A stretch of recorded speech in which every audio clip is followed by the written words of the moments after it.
saya buka ke sesi tanya jawab, kita nanti di GBPP masih ada satu kali lagi pertemuan untuk membahas khusus mengenai deep learning ya. Jadi di pertemuan kita kali ini memang deep learningnya baru saya singgung kulitnya saja ya, bahkan belum saya jelaskan mengenai convolutional neural network, belum sampai ini ya, belum sampai jelas ya. Memang ada kendala di sana, nanti kendala waktu. Jadi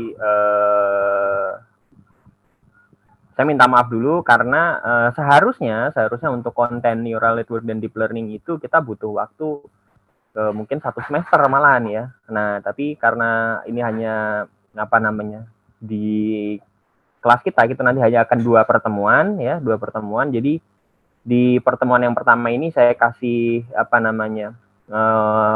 lebih introduction untuk yang neural network-nya dulu ya. Untuk deep learning-nya mungkin hanya sebagian saja ya yang saya singgung itu. Nanti kita akan bahas lebih lanjut di pertemuan mungkin setelah UTS ya. Mohon izin of camera. Oke, nggak apa-apa, Lukman, silakan. Oke, mau dibuka tanya jawab, silakan kalau ada yang mau ditanyakan dari materinya.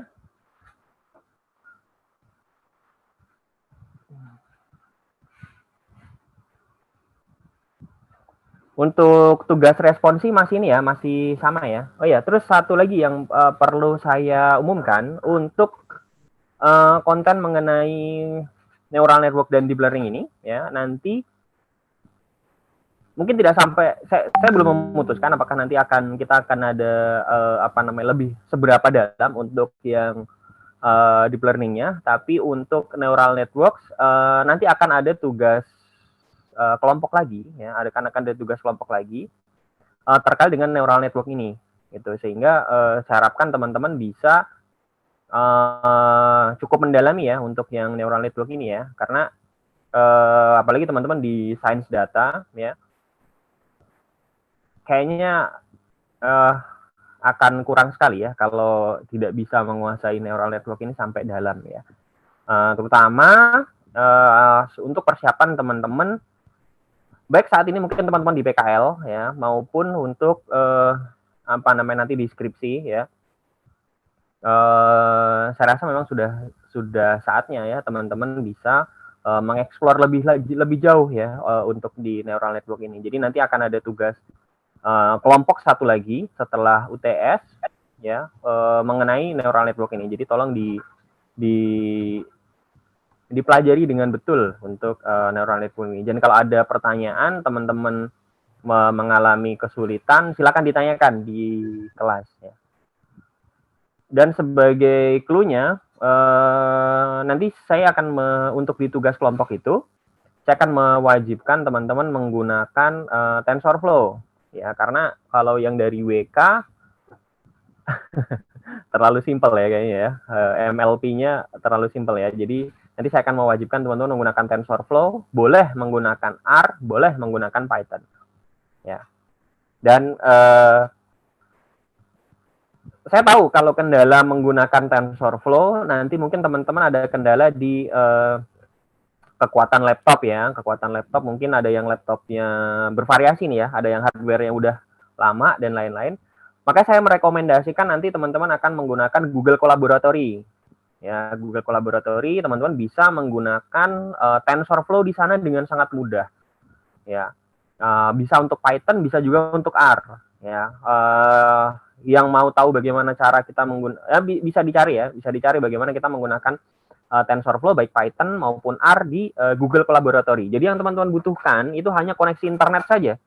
Jadi tidak ada kendala, walaupun misalnya teman-teman laptopnya jadul, bahkan Pentium 4 pun juga bisa ya, teman-teman mengerjakan nanti dengan menggunakan TensorFlow ya untuk neural network ini. Jadi untuk tugas kelompok saya harapkan tidak ada kendala di kekuatan PC maupun laptop masing-masing untuk mengerjakan tugas. Oke, ada dulu yang ditanyakan, ada yang mau bertanya dulu? 1, 2, 3. Nggak ada ya? Oke.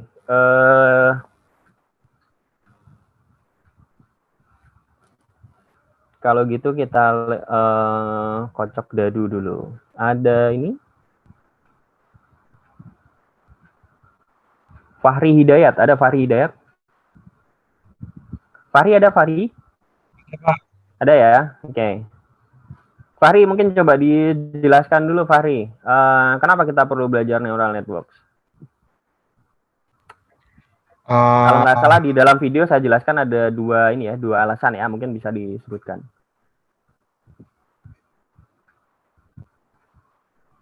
Ya, silakan Fahri.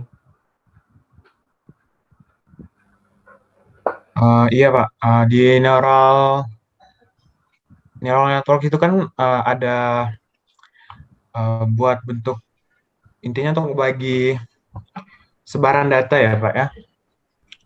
Jadi di situ bisa menggunakan activation function yang non-linear. Jadi neural network itu salah satunya untuk membagi sebaran data yang nggak linear Pak. Jadi dia itu akurasinya lebih tinggi dibandingkan hanya dengan membagi dengan linear Pak. Oke, good. Satu, yang kedua bisa disebutkan? Baru tahu satu sih Pak, soalnya nonton videonya baru setengah tadi, baru sempat setengah. Oke. Oke. Lalu yang lain ya, berarti masih kurang satu lagi ya. Joyce, ada Joyce? Joyce Evangelista Lase. Mudah-mudahan saya nggak salah nyebut namanya. Ya, gimana Joyce? Koneksi internetnya lancar, Joyce? Lancar Pak kayaknya. Di mana lokasinya? Joyce, di mana ini domisilinya? Di Nias, Pak. Oh, di Nias. Oh, bagus sekali ya. Banyak orang Nias jadi menteri ya. Lancar kayaknya. Oke, Joyce. Oke, silakan dijawab Joyce. Gimana? Kenapa kita perlu belajar neural network? Tadi udah disebutkan satu sama Fahri. Ya, satu lagi. Satu laginya itu karena neural networks ini performanya jauh lebih bagus dalam menghandle data yang besar daripada metode-metode yang lain. Metode-metode konvensional seperti yang sudah kita pelajari sebelumnya seperti SFM, linear regression, random forest, dan ya performanya lebih baik. Oke, good sekali pertanyaan. Jawabannya bagus sekali. Bisa dijelaskan nggak Joyce, kenapa kok neural network ini bisa menghandle data yang besar dan performanya lebih bagus? Kan logikanya kan kalau linear regression, regresi linear, kita hanya menghitung ini ya, menghitung satu garis ya, satu persamaan ya. Harusnya kan bisa menghandle data yang besar juga ya. Nah, mungkin bisa disebutkan tuh kenapa kok dengan neural network kita bisa akurasinya lebih bagus gitu di data yang besar.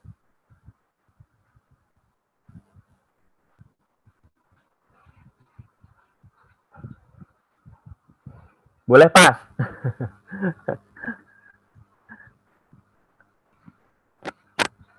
Kalau yang ini masih belum terlalu paham, Pak. Oke, nggak apa-apa. Oke, kita lanjut ya. Berarti yang lain ya. Muhammad Ibrah, Reynaldi Tanjung, ada? Ini panggilannya siapa ini? Ibrah, mungkin ya? Siapa? Ibrah, oke. Gimana Ibrah?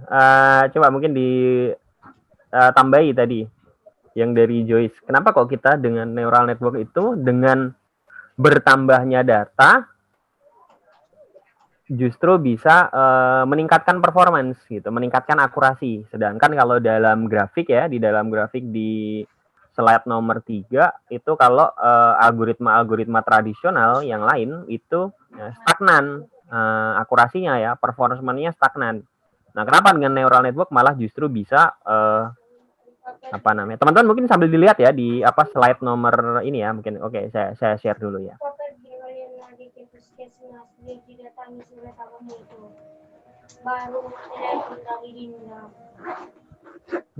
Siapa ini?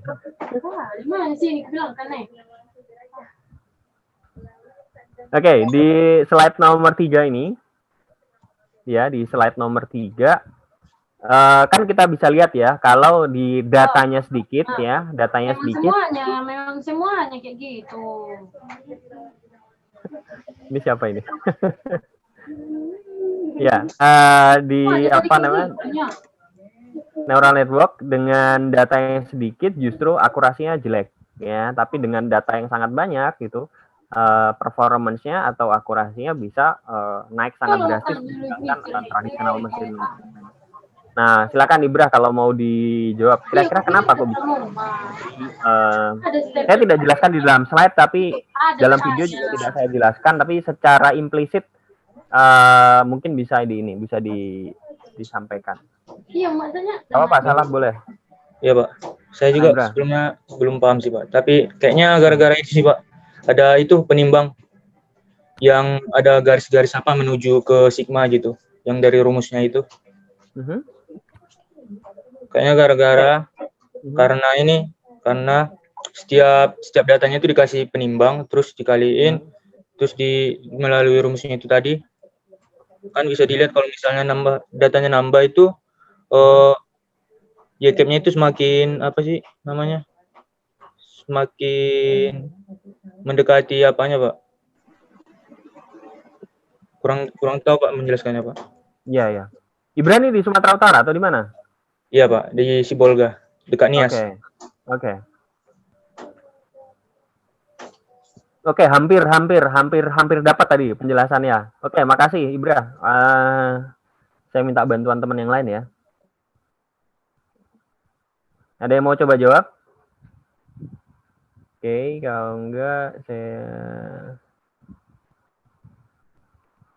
Raka, ada Raka? Raka Ikmana?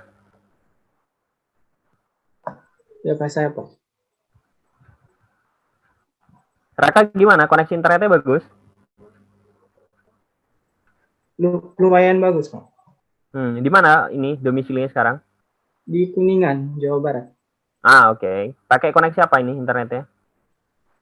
Paket 3. Oke. Oke, coba tadi jawaban dari Ibrah tadi sudah 50% mungkin ya, 50%. Nah, mungkin bisa ditambahkan kenapa kok dengan neural network ini kita malah justru dengan bertambahnya data, performance-nya semakin bagus gitu. Kalau datanya sedikit, malah performance-nya jelek.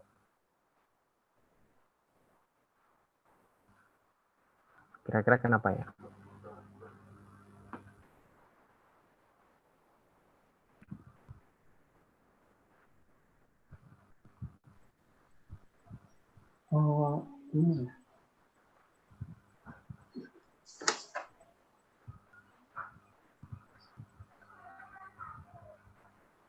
Saya masih kurang paham, Pak, kalau. Oke, nggak apa-apa. Raka. Lanjut, siapa lagi nih? Ada Sita Dian, ada? Sita Dian Maretna, ya. Ada ya, Sita. Oke, Sita mungkin kalau mau nambahkan? Belum ada sejauh ini, Pak. Belum ada ya? Oke, nggak apa-apa. Sita di mana nih domisilinya? Tangsel. Oke. Nggak ada masalah ya sinyalnya ya? Iya, Pak. Untuk videonya sudah disimak semuanya? Sudah. Oke, makasih Sita. Oke, lanjut. Vincent. Ada Vincent. Timotius Vincent. Ya. Gimana Vincent? Mungkin kamu punya pendapat? Sama kayak berasi Pak, tapi mungkin karena ditambah yang komponen non-linearnya itu Pak, yang activation fungsinya itu. Oke. Good. Ya, sebenarnya memang di dalam video tidak secara eksplisit saya jelaskan ya kenapa neural network ini dengan bertambahnya data ya itu performanya semakin bagus ya. Yang membuat kalau teman-teman mau menghandle big data di masa depan, ya memang mau nggak mau harus masuk ke sini, gitu ya, supaya akurasinya juga semakin bagus ya. Nah, saya jelaskan di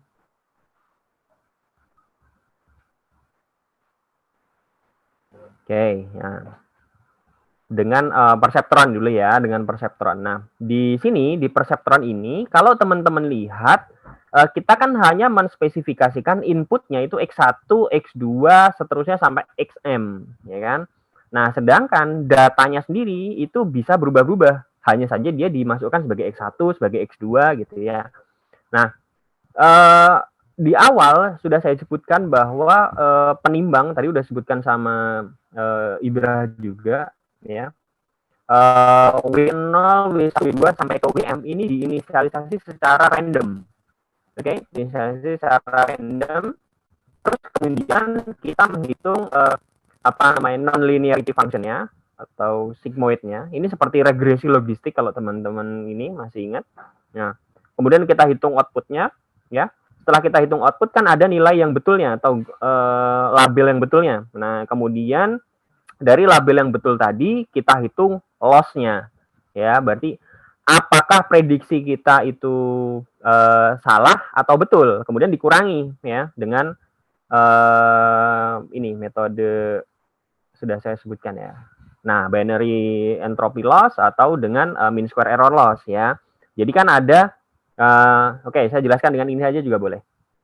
Nah, jadi kan ada selisihnya ya, selisihnya. Nah, selisihnya itu tadi kan didistribusikan ulang untuk menghitung penimbang ya. Kita sebut sebagai back propagation ya, sehingga penimbang yang awalnya tadi random sekarang berubah untuk mendekati supaya errornya itu mengecil atau loss-nya mengecil. Oke. Nah, itu data yang pertama, batch pertama. Kemudian datang batch kedua, data yang gelombang kedua, katakanlah batch kedua. Nah, masuk lagi dengan penimbang yang sudah lebih baru, sudah lebih diupdate. Oke. Nah, kemudian kita hitung lagi nilai prediksinya. Nah, kita hitung lagi selisihnya atau loss-nya gitu. Harusnya loss-nya gimana? Kan turun ya. Error-nya kan lebih turun ya. Oke, turun. Kemudian dengan error yang turun tadi atau loss yang turun tadi, karena masih ada, kita distribusikan ulang ke seluruh penimbang. Nah, kita ini sebut sebagai back propagate lagi. Jadinya penimbangnya kita update menjadi lebih bagus. Oke. Nah, datanglah batch ketiga. Dengan batch ketiga yang sudah lebih bagus lagi. Nah, kita prediksi lagi errornya gitu. Nah, teman-teman bisa bayangkan di sini dengan 3 batch saja ya, dengan 3 batch saja itu loss-nya atau errornya semakin mengecil. Ya kan? Nah, berarti dengan katakanlah kita punya 1000 batch atau 1000 gelombang, bisa bayangkan seberapa bagus yang akan kita peroleh. Ya. Jadi kunci dari kenapa kok neural network ini dengan data yang sedikit dia akurasinya jelek, tapi dengan data yang semakin banyak akurasinya semakin bagus. Karena ada batch processing. Oke? Batch processing. Jadi karena kita di awal hanya menspesifikasi bahwa inputnya itu hanya X1, X2 dan seterusnya. Nah, konten dari X1, X2 dan seterusnya akan berubah sesuai dengan data yang masuk perlahan-lahan gitu. Jadi kalau misalnya kita memiliki 1 juta data, katakanlah, kemudian X1, X2 sampai XM-nya, katakanlah ini variabel inputnya hanya 100, berarti kan kita punya 10.000 batch atau 10.000 gelombang, betul kan?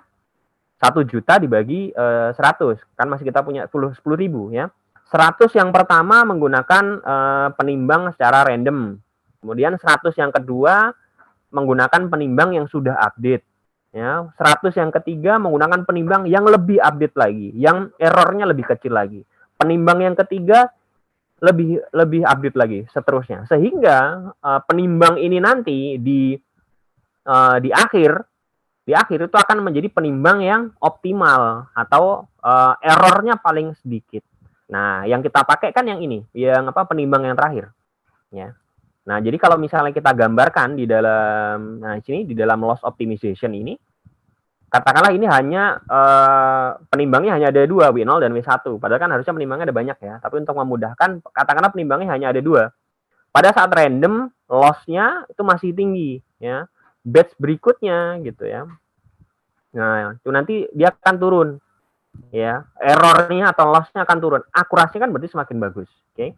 Nah, artinya dengan semakin banyaknya iterasi, ya, semakin banyaknya iterasi, semakin banyak data yang masuk, akurasi dari si model neural network ini akan semakin bagus.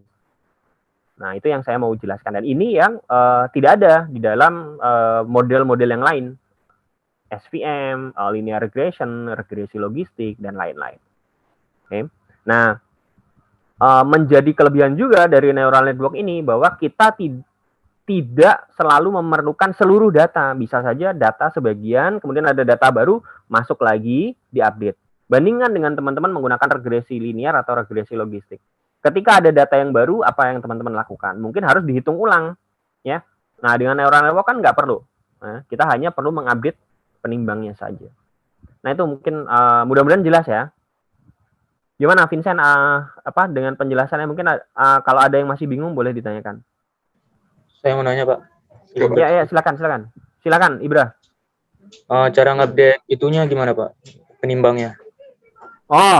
Cara ngupdate penimbangnya gampang sekali. Kita menggunakan backpropagation namanya. Backpropagation itu, saya jelaskan ya. Backpropagation itu kita dari selisih error itu, selisih loss-nya itu, kita bagi ke dalam penimbang masing-masing. Katakanlah ini penimbangnya ini 1, ini 2, ini 3. Berarti penimbang yang pertama akan mendapatkan 1/6 dari loss-nya. Penimbang yang kedua akan mendapatkan 2/6. Penimbang ketiga akan mendapatkan 3/6. Oke, dikurangi. Jadi penimbang sebelumnya berapa dikurangi 1/6 kali loss gitu. Nah, berikutnya seterusnya begitu. Jadi seperti chain rule. Secara matematiknya seperti itu, ya. Tapi kalau teman-teman menggunakan software library seperti TensorFlow, nah itu sudah dilakukan secara otomatis dengan namanya backpropagation. Itu sudah dilakukan secara otomatis. Gitu Ibra, gimana? Mudah-mudahan menjawab ya. Pak, izin bertanya Pak. Silakan. Tadi kan salah satu backpropagation-nya melakukan kayak membagi loss function gitu ya Pak. Membagi loss-nya. Bagi ya loss-nya ke penimbang-penimbang yang lainnya. Maksudnya membagi itu dijumlahin atau gimana ya Pak? Kalau lihat dari matematikanya lebih detail gimana ya Pak? Ditambah. Jadi ditambah itu bisa ditambah positif atau bisa ditambah negatif. Saya sebenarnya ingin menjelaskan itu di di dalam video, tapi waktunya terbatas. Mungkin akan saya jelaskan di setelah UTS mengenai deep learning, nanti akan saya jelaskan lebih jelas mengenai backpropagation ya. Tapi jawaban singkatnya seperti itu. Jadi selisih dari error atau selisih dari loss-nya kita distribusikan secara merata sesuai dengan penimbangnya masing-masing. Jadi nanti semua penimbang akan diupdate dengan selisih errornya. Gitu ya, mudah-mudahan saya yakin ini mungkin belum begitu jelas gitu ya. Nanti mungkin saya jelaskan di di pertemuan berikutnya, di video berikutnya mengenai backpropagation ya. Tapi untuk gambaran untuk teman-teman seperti itu ya. Baik, terima kasih Pak. Oke, sama-sama. Ya, silakan. Jadi pastinya nanti penimbangnya itu totalnya tetap 1 ya kan Pak? Betul. Oke Pak, makasih Pak. Oke, sama-sama Ibra. Ada lagi yang mau Vincent tadi gimana? Mungkin ada yang ditanyakan dulu Vincent. Masih kurang sih Pak, tapi bingung juga mau yang ditanyakan yang di mananya. Oke, nggak apa-apa. Oke, berikutnya, saya mau tanya ke Velia. Ada Velia? Iya, Pak. Oke, Velia. Mungkin bisa kamu jelaskan kenapa kita perlu menghitung empirical loss. Ini kebetulan saya bukakan videonya ya. Slide-nya ya. Koneksi internetnya lancar? Iya, Pak. Koneksi internetnya lancar? Iya, ini lagi lancar, Pak. Oke, di mana lokasinya, Velia? Di rumah tetangga. Bukan, maksudnya. di provinsinya atau di Oh, kota apa? di Kebumen, Jawa Tengah, Pak. Oke, koneksi internetnya dengan apa ini? Ini pakai Telkomsel. Oh, oke. Nah, coba bisa dijelaskan kenapa kita menghitung empirical loss?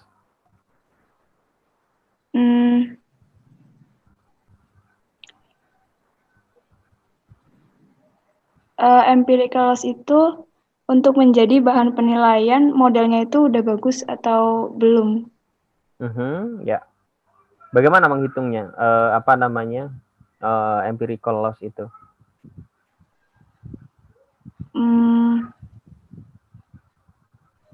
Gimana ya? Masih belum terlalu paham sih, Pak. Udah ditonton videonya? Udah. Teman-teman selama ini untuk di video dari YouTube ditonton di YouTube-nya atau di-download dulu? Biasanya. Di-download, Pak, kalau saya. Di-download. Download ya. Oke. Jadi bisa diulang-ulang ya. Dan dengan resolusi ini ya, resolusinya kan bisa dipilih ya, maksudnya yang ukuran lebih kecil ya. Mungkin ya. Oke, lanjut. Tadi silakan. Siapa tadi? Lupa namanya. Velia ya? Siapa tadi? Lupa saya. Iya, Pak. Ya, silakan jelaskan lagi.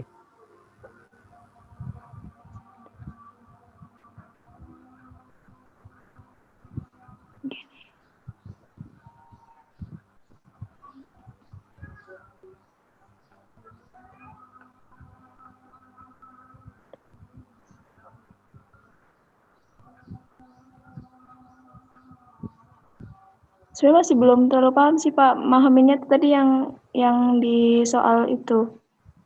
Yang binary sama yang main square. Kalau ini belum. Ya udah, coba dijawab dulu yang kapan kita menggunakan binary, kapan binary cross entropy, kapan kita menggunakan mean square. Kalau binary itu misalnya mau klasifikasi dia itu mahasiswanya itu lulus apa enggak. Jadi kemungkinannya itu cuma 2 gitu. Kalau yang mean square itu dia bisa memprediksi kayak mahasiswanya itu nilainya tuh kira-kira nanti berapa prediksinya gitu, Pak. Jadi bedanya apa dong? Bedanya kalau binary itu cuma ada peluangnya tuh antara iya atau tidak. Kalau main square itu masih bisa memprediksikan kayak kira-kira dia nilainya nanti berapa gitu. Gitu nggak sih, Pak? Ininya apa namanya, tipe datanya apa yang untuk binary sama untuk binary cross entropy itu tipe data outputnya seperti apa, untuk mean square error tipe datanya seperti apa yang mau diprediksi atau diklasifikasi? Kalau binary itu discrete, kalau mean square itu dia nanti datanya continue. Discrete itu berarti maksudnya 1, 2, 3, 4, 5, discrete ya? Iya, kayaknya setahu saya cuma antara 0 atau 1. Jadi iya atau tidak gitu kayaknya, Pak. Itu discrete? Iya sih.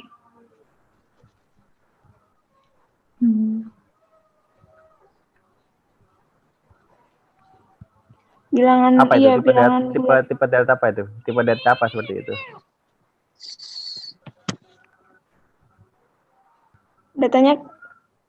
Datanya kategori.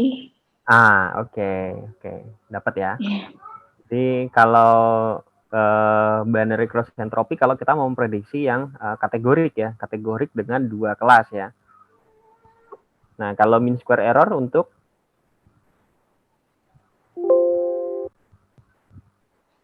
datanya continue. Oke. Nah, pertanyaan saya kembali lagi ke tadi ya. Berarti sebenarnya loss-nya itu ada 2 atau ada 3? Maksudnya ada 2 macam atau 3 macam sebenarnya?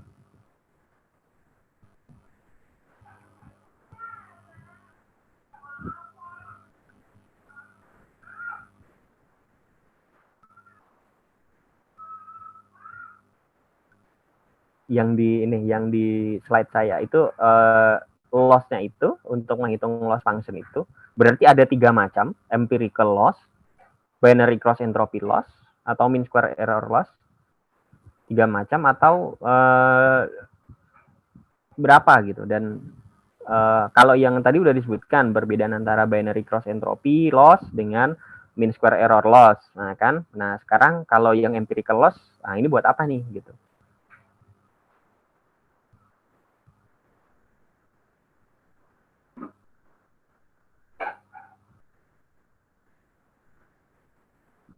Oke, ada temannya yang lain yang mau bantu?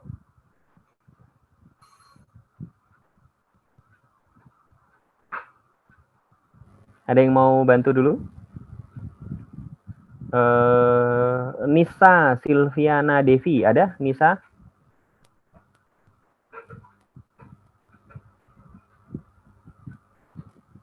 Iya, Pak.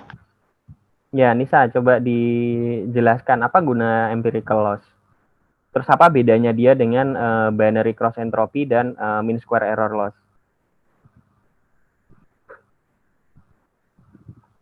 Setahu saya kalau empirical itu untuk menghitung rata-rata dari loss-nya, Pak.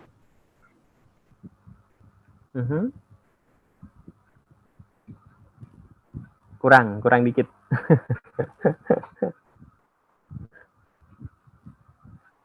Coba ini lagi. Jadi loss-nya ada berapa jadinya? Untuk loss function itu ada berapa? Ada berapa jenis kita bisa menghitung loss function?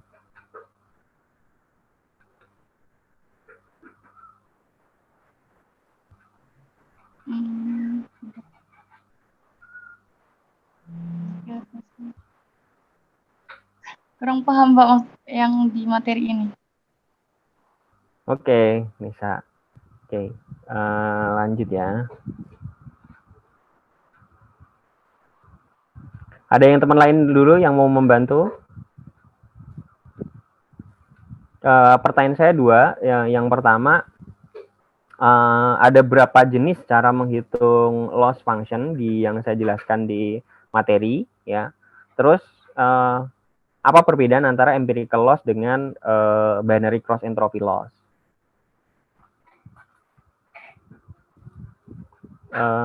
Siapa ya? Wasilah Nur Astuti, ada? Oh, tadi siapa? Ada yang mau jawab? Sita, mungkin mau jawab, Sita? Saya coba mau jawab pertanyaan Ya, nomor silakan. 1. Tapi kalau Ya. salah, maaf soalnya Boleh, nggak apa-apa. Kalau yang nomor 1 tuh ada 2. Empirical tuh kayak kepalanya gitu. Oke. Tangkap saya. Oke, terima kasih Sita. Jawabannya betul. Oke ya, terus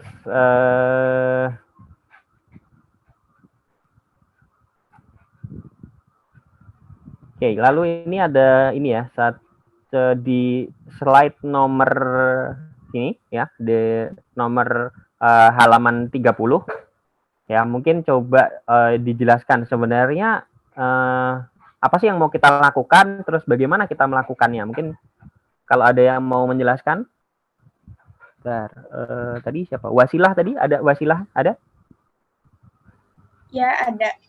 Ya, silakan Wasilah. Coba dijelaskan untuk slide nomor 30 ini. Kita sebenarnya apa sih yang akan kita lakukan? Terus bagaimana kita menanganinya dengan neural network? Silakan Sita.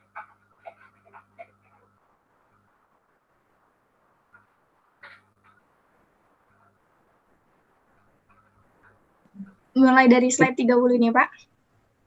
Iya, di slide nomor 30 ini sebenarnya apa sih yang akan kita lakukan? Ya.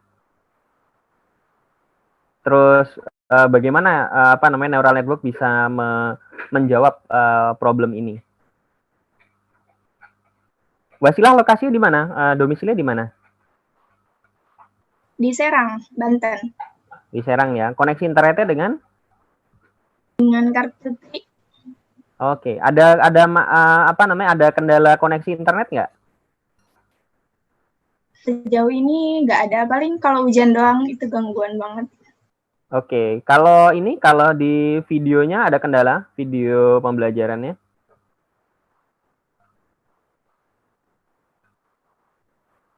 Masih di mute. Masih di mute. Halo, Wasilah. Masih di mute. Iya. Kalau untuk video pembelajarannya ada kendala nggak mengaksesnya? Downloadnya atau ini? Nggak ada ya? Nggak ada. Sudah Terus yang pertemuan ini sebenarnya saya baru nonton 40 menit gitu, Pak. Jadi belum semua. Oke. Ya, mungkin ya coba dijelaskan untuk slide ini. Apa sih yang akan kita lakukan di slide 30?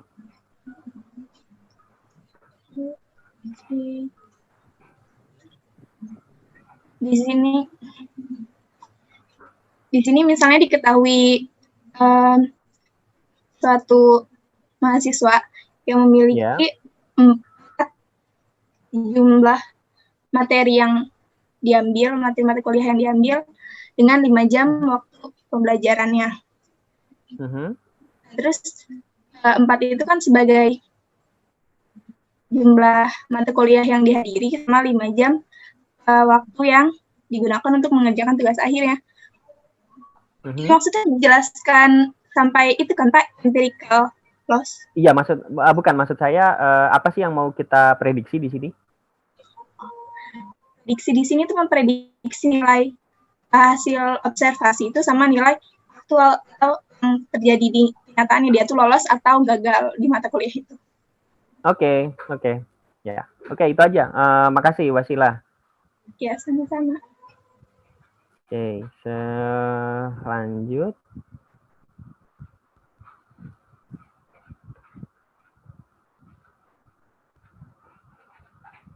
Ada Muhammad Al-Fatah. Ada Muhammad Al-Fatah? Oke, Muhammad Al-Fatah. Nah, di slide nomor 32, masing-masing warna itu apa ya? Mungkin coba dijelaskan.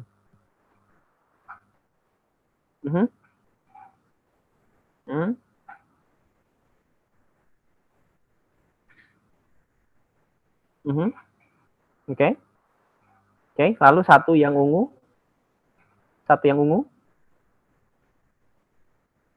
Oke.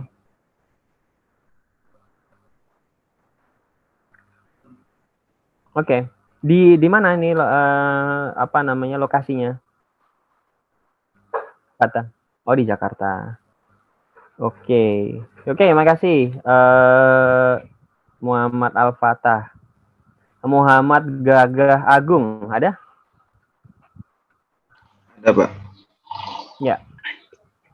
Di slide nomor 34, coba dijelaskan.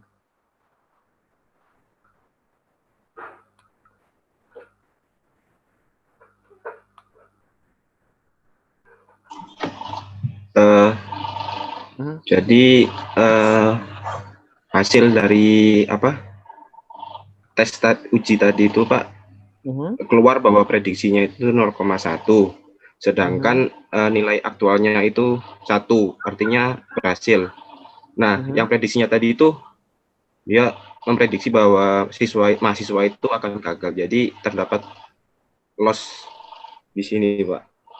0,1 itu maksudnya gimana? Nilai mata kuliahnya dia berarti 0,1 atau gimana ya? Bukan Pak, jadi peluangnya untuk lolos itu 0,1, artinya dia cenderung gagal Pak. 10% ya? Iya. Oke, makasih Muhammad Jaga. Ifati Uzma, ada Ifati Uzma? Ya, ada Pak. Oke. Nah, di nomor 35, nah mungkin coba dijelaskan di slide nomor 35. Itu kan tadi udah dapat hasil prediksinya, peluangnya itu 0,1. Terus karena jauh dari nilai sebenarnya, jadi perlu dihitung loss-nya gitu. errornya seberapa. Oke. Nah, pertanyaan saya tambahan ya. Tadi jawabannya udah betul. Yang tadi jawabannya udah betul. Terima kasih. Pertanyaan saya, kira-kira kenapa kok prediksinya 0,1 nih? Padahal kan ini kan memprediksi sesuatu yang gampang ya, lolos atau tidak. Ini kan berarti kan cuma ya atau tidak kan, berarti cuma di antara dua kemungkinan gitu ya. Kalau kita lempar koin, itu kan kita bisa dapat akurasi 50% ya. Ini dia bahkan cuman prediksinya cuma 10%. Gitu. Kira-kira sebabnya kenapa ya kok bisa jelek sekali gitu di neural network-nya di sini? Mungkin karena itu yang pertama, jadi wake-nya belum baru yang di random gitu, Pak. Oke, benar. Makasih. Ifati, makasih ya.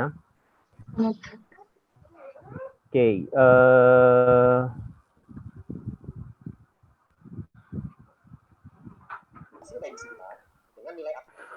siapa lagi nih? Emir Lutfi, ada Emir Lutfi.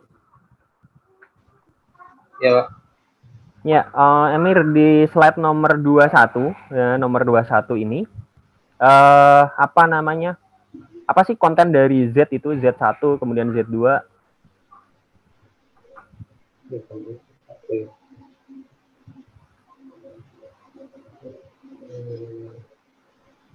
Emir, lokasinya di mana? Di ini, Pak, di Riau, Pekanbaru. Oke. Ada kendala nggak di koneksi internet? Sejauh ini lumayan mendukung, Pak. Oke. Untuk akses ke video pembelajaran ada masalah? Enggak, tidak, Pak. Oke. Kalau gitu coba dijelaskan ya, Emir ya, di slide nomor 21.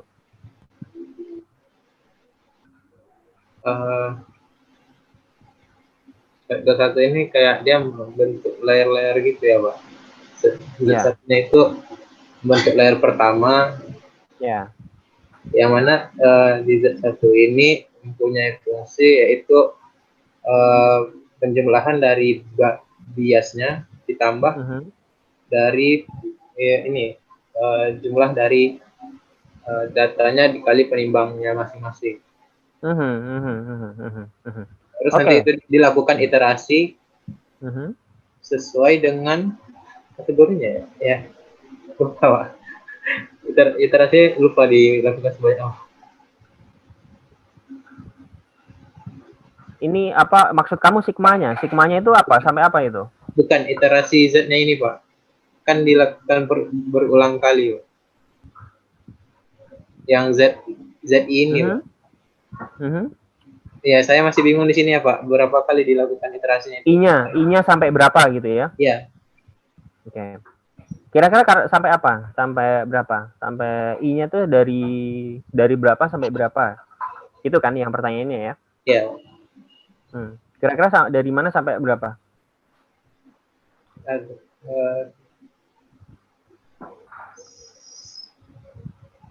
Mungkin sesuai ini ya, Pak. Sesuai hasil yang diinginkan ya, hasil prediksi yang diinginkan ya. Kalau dia misalnya kategorik berarti 2 saja gitu. Kalau bukan, jawabannya bukan itu, Emir. Tapi makasih, pertanyaan jawaban kamu yang pertama tadi udah betul. Oke, kamu tunjuk salah satu teman kamu deh untuk membantu menjawab. Mungkin. Jadi I itu dari berapa sampai berapa? Mungkin Iza. Ya, silakan. Ada Iza. Oke, makasih Emir ya. Ya.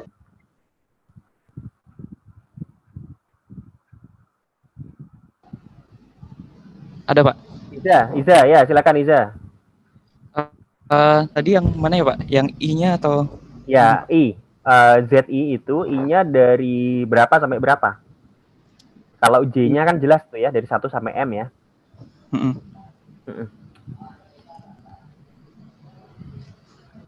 Kalau Z-nya sebanyak itu, Pak. Sebanyak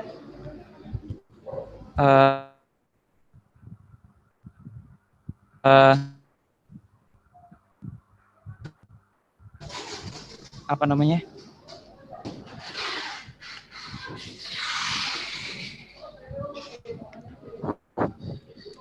Nggak apa-apa, coba aja Iza. Salah juga nggak apa-apa. Oh tadi nggak masuk ya Pak? Nggak masuk. Coba. Oh, oke. Kayaknya itu Pak, Z itu sebanyak perseptron yang digunakan Pak. Karena kalau multi output sebanyak itu. Oke. Oke. Jawabannya betul. Jadi Z ini kalau di sini berarti nanti dari 1 sampai 2. Ya, karena hanya 2 nih ininya, neuronnya, bukan perseptron, saya luruskan lagi ya. Di sini kita sebenarnya sudah nyebutnya sebagai neuron. Jadi kalau di sini dalam satu layer tadi udah disebutkan sama yang sebelumnya, kalau ini adalah satu layer ya, tergantung dalam satu layer ini ada berapa neuron gitu ya. Karena kebetulan di sini contohnya hanya 2, berarti ya sebanyak 2 neuron tadi dalam satu layer. Gitu. Berarti I-nya adalah dari 1 sampai 2. Tidak tergantung dengan outputnya. Outputnya ada berapa juga kita tidak I-nya tidak tergantung dari itu, tapi tergantung dari berapa jumlah neuron ini di dalam satu layer. Gitu ya, kita ulang. Oke, terima kasih Iza.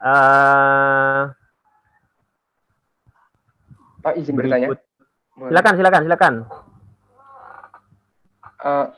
Nah, kan tadi dalam satu layer tuh, kalau di sini tuh ada 2 ya Pak.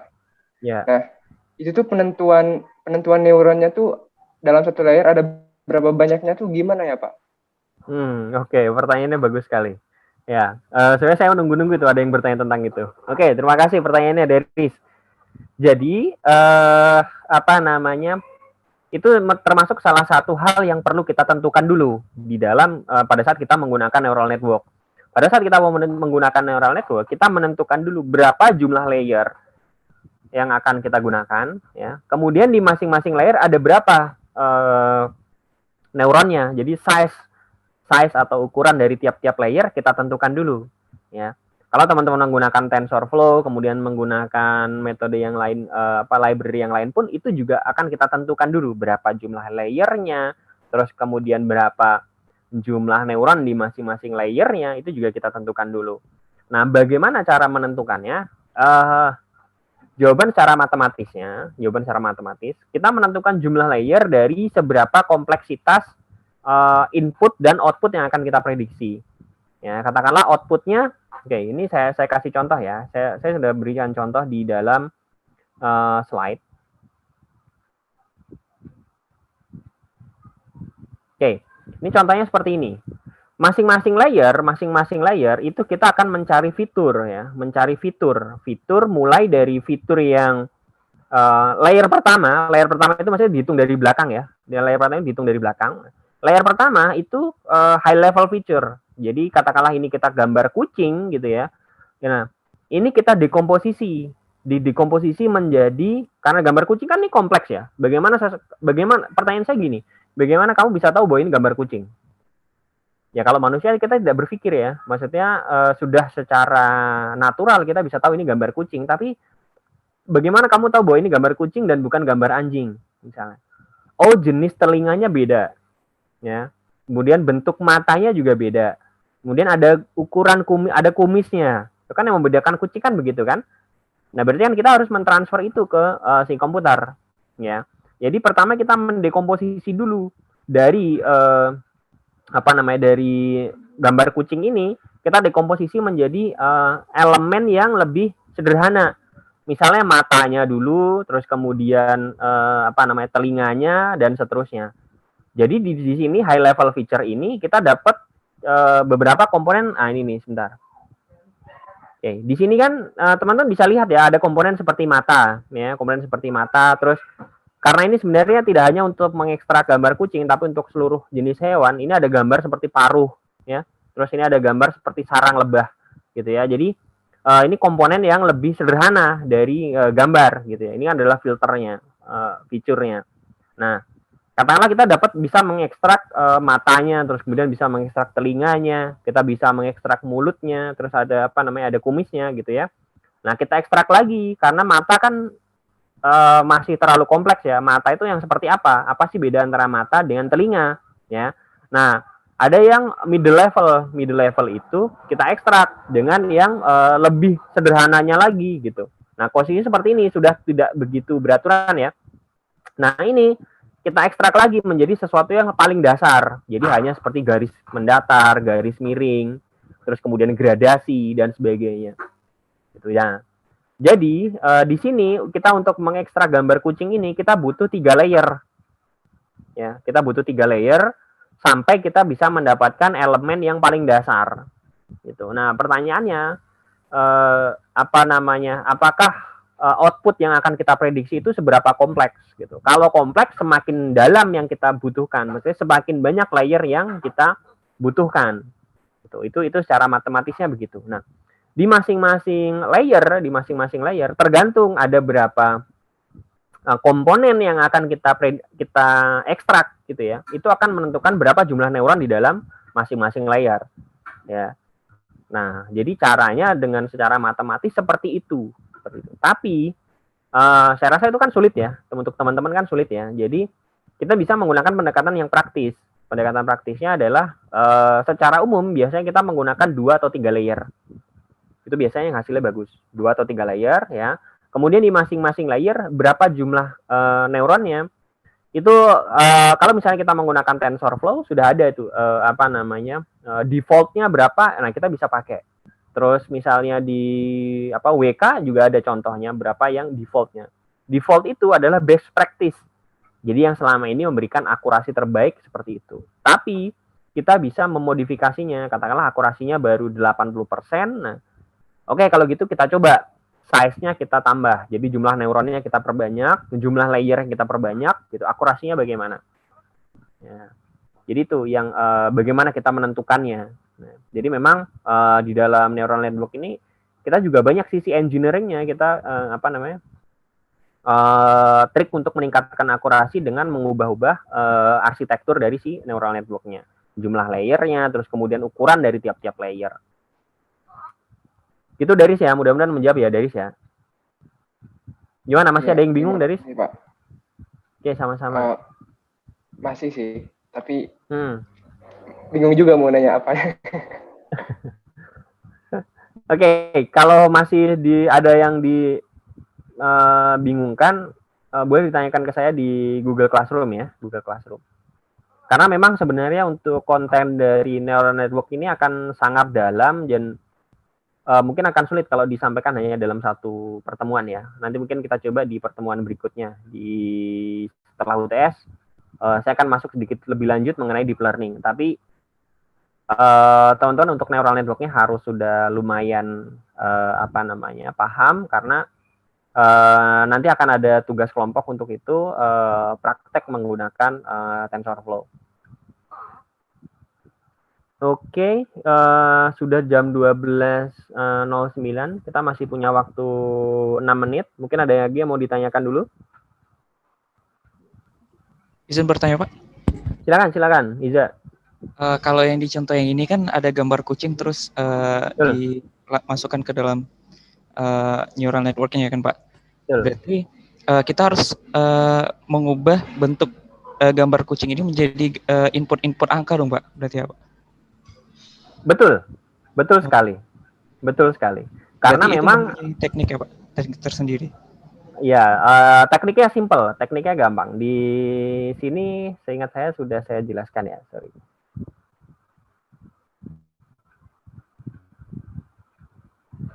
Sudah saya jelaskan belum ya? Saya lupa. Ini tekniknya simpel sekali. Jadi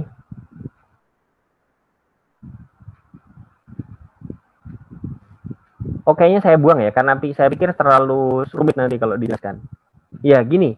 Jadi ini kan gambar ya. Ini gambar input untuk ke dalam neural network pasti harus angka. Betul sekali Iza. Nah, bagaimana merubah ini menjadi angka? Nah, kita merubahnya menjadi bentuk matriks. Ya, ini kan teman-teman bisa membaginya menjadi pixel. Betul nggak? Menjadi pixel kan? Nah, misalnya ukuran pixelnya itu 700 kali 700 pixelnya. Nah, di masing-masing pixel teman-teman kan bisa tahu nilai RGB-nya, red, green, blue-nya. Betul kan? Ya kan, itu kan warna masing-masing kan ada warnanya kan, warna red-nya berapa, green-nya berapa, blue-nya berapa. Berarti nanti kita akan punya berapa matriks? 3 matriks. Ya, matriks red gitu kan untuk seluruh gambar kucing ini, matriks green untuk seluruh gambar kucing ini, matriks blue untuk seluruh gambar kucing ini. Ya, jadi kita punya 3 matriks untuk inputnya. Ya, jadi memang kita konversi menjadi bentuk angka, bentuk matriks. Nah, oke. Gitu ya, mudah-mudahan menjawab ya Iza ya. Ya Pak, menjawab Pak. Makasih Pak. Oke, makasih juga Iza. Oke, kalau nggak ada lagi pertanyaan, supaya teman-teman masih ada waktu untuk mengerjakan responsi, saya akan tutup. Dan tolong mungkin nanti disiapkan kelompoknya oleh ketua kelas. Satu kelompok 5 atau 6 orang ya untuk tugas kelompok mengenai neural network ini. Itu nanti akan setelah UTS, jadi bukan sekarang ya. Cuman mungkin karena tugasnya mungkin nanti cukup berat ya karena tugas kelompok gitu. Jadi saya harapkan sih mungkin bisa dibagi dari sekarang. Nanti mungkin dikirimkan ke saya list nama-nama kelompoknya 5 sampai 6 orang. Saya minta tolong ke Lukman ya untuk dibagi ya ketua kelasnya. Oke, saya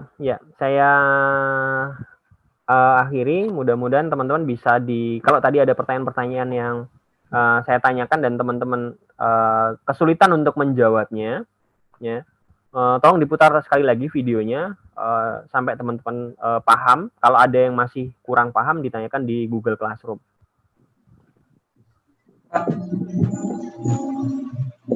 Oke, kita akhiri dulu. Silakan. Apa boleh tanya lagi, Pak?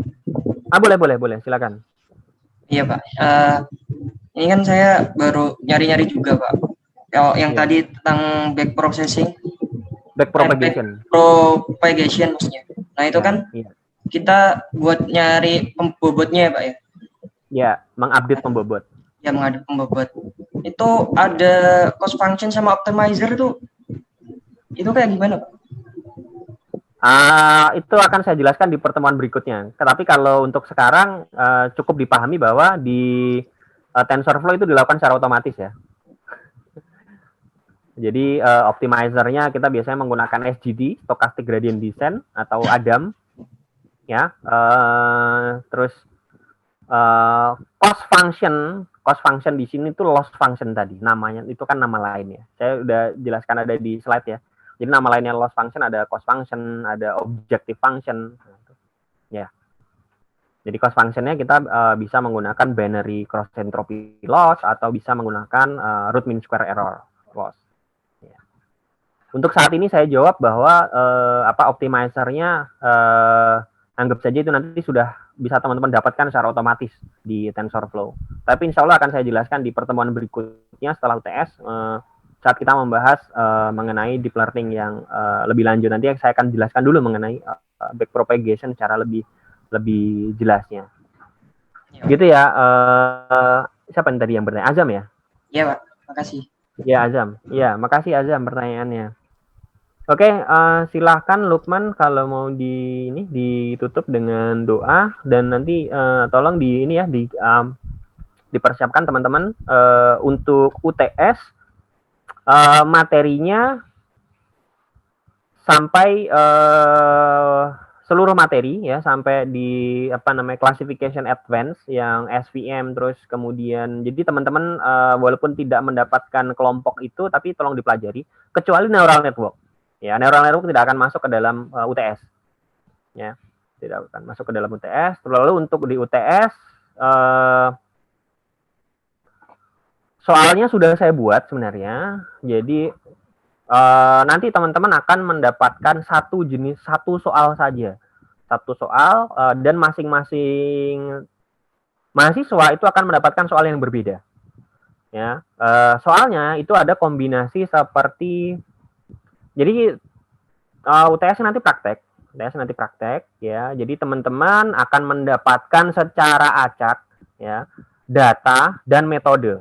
Ya, metodenya ini semua metode yang sudah pernah kita bahas ya, bisa regresi logistik ya, bisa SVM, bisa k-nearest neighbor, terus bisa juga random forest ya, bisa juga ADABUS gitu ya yang sudah kita bahas ya kemarin ya. kecuali neural network, karena neural network tidak akan saya masukkan dulu ke dalam UTS. Untuk neural network nanti akan menjadi tugas kelompok, ya. Lalu datanya juga masing-masing teman-teman akan berbeda. Lalu dari data tersebut apa yang akan dicari? Apakah klasifikasi ataukah prediksi, ya, atau yang lain, ya. Jadi silakan dipelajari, ya, materi-materi yang sudah, kecuali untuk neural network, ya. Karena teman-teman kan nggak tahu kan nanti akan mendapatkan metode yang mana, ya untuk mana nanti dapatnya yang di UTS, ya. Itu sedikit kisi-kisi untuk di UTS, soalnya sudah ada. Mungkin untuk seluruh kelas juga sebenarnya soalnya sudah ada, ya. Nanti tolong dipersiapkan. Oke, demikian dulu. Kalau misalnya ada yang ditanyakan lagi nanti boleh di Google Classroom, atau kalau misalnya terlalu penting sekali boleh ke WA ke saya, ya. Saya persilakan Lukman kalau mau ditutup dengan doa, silakan. Ya, Pak. Sebelum mengakhiri perkuliahan pada hari ini, alangkah baiknya kita berdoa menurut agama dan keyakinan masing-masing. Berdoa, dipersilakan.